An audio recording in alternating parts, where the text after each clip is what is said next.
So it seems like you've got no friends to be able to help you shoot that great idea you had. But instead of giving up, you've decided to do it on your own. You're going to be the director, the producer, and the talent. And of course, you're even going to be the person who goes and gets the donuts. Now, here's the thing. Filming yourself is way harder than it looks. All those details that look natural when you have a crew, suddenly they're all on you. Every little thing matters. In this video, I'm going to show you a handful of tips that make self-filming way easier. And here's a secret. Most of the advice works for anyone filming anything, even if you do have friends. And I have friends. And stick around, because tip number 4 might completely change how you get shots you didn't even know was possible, even solo. Tip number 1, know what you're filming. I know it sounds obvious, but when you're handling every shot yourself, this becomes critical. Your brain is already juggling so much. For some projects, knowing what you're filming could be as simple as, I'm running out on this beautiful trail in the mountains of Montana, out to see this beautiful lake and scenery. But for other projects, or if your brain just works differently like mine does, you might need a script, a shot list, or even a checklist of the must-have shots that you're wanting to get. Here's a trick. Later in this video, I'll show you a method on how to plan your shots that almost guarantees you won't miss any of the most important shots, even when you're alone. Tip number 2, understand and accept your limitations. Here's the truth.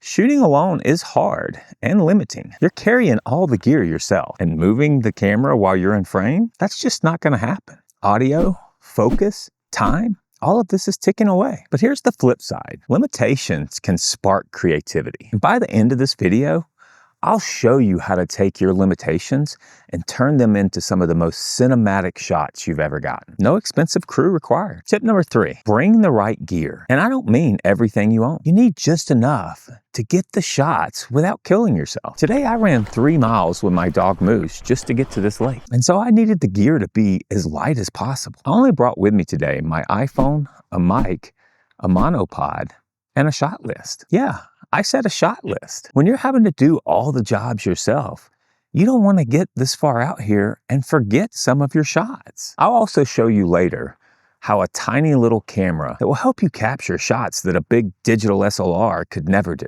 It's kind of my secret weapon for solo filming. Tip number 4, get balanced coverage. Here's the problem with solo filming. It's really easy to fall into a trap of getting the exact same footage over and over. Wide shot, medium shot, wide shot. Instead, think like a storyteller. Try to mix up your angles.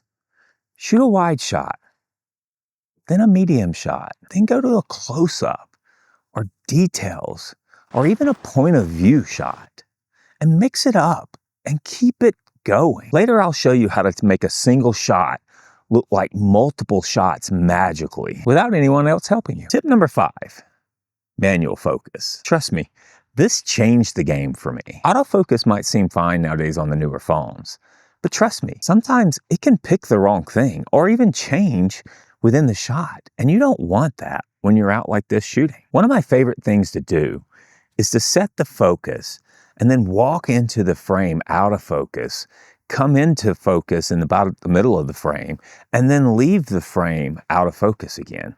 It makes your standard shots look so much more cinematic. Tip number 6, use your aperture wisely. Having that blurry bokeh background may look really cool, but if you've got the whole shot in focus, it can save you tons of headache later in edit. Tip number 7, review your shots. It's really tempting to just shoot your shots and then move on, especially when you're filming alone.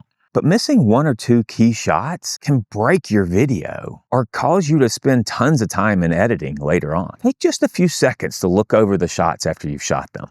You won't regret it. Tip number 8, fake camera movement. Locked off tripod shots can get boring after a while, but with just a few tricks in post, you can make it look like the camera's moving with you, and nobody will know you filmed it alone. Many of the editing softwares out there can add camera shake or even do a slow zoom. You can even pan from left to right. Just remember, you'll have to zoom in a little bit on the picture first. And don't worry, I've got many other videos that'll show you how to do some of this stuff without having any expensive sliders or fancy gear. Tip number 9, stay creative. Here's where most people give up. Wearing all these hats, it's exhausting, and it's tempting to just take the easy shots and be done. But your audience doesn't care if you film solo. They care if the content is engaging. So push yourself a little bit. Be creative. Make them forget that you're alone on this shot. Before we end this, remember that pocket-sized camera I told you about? Another piece of gear I brought with me today was my Insta360 X5. This camera is so small and lightweight that it allows me to add this extra camera to my gear to be able to get behind-the-scenes shots and take some really amazing B-roll footage where I'm walking down the trail, and the 360 footage allows the camera to move with me as I go along. This camera is so small and lightweight that it allows me to add a second camera to my backpack to be able to get behind the scenes footage and really cool, creative shots of other angles. So those are my tips for self-filming, but I want to hear from you. What are your favorite solo tricks? Put them down in the comments below. And if you want more tips like this on how to get cinematic footage with the gear you have in your pocket, then hit that like button and hit subscribe. Even ring the bell so that you don't miss out on any of my future videos. Hopefully I'll see you guys on the next one.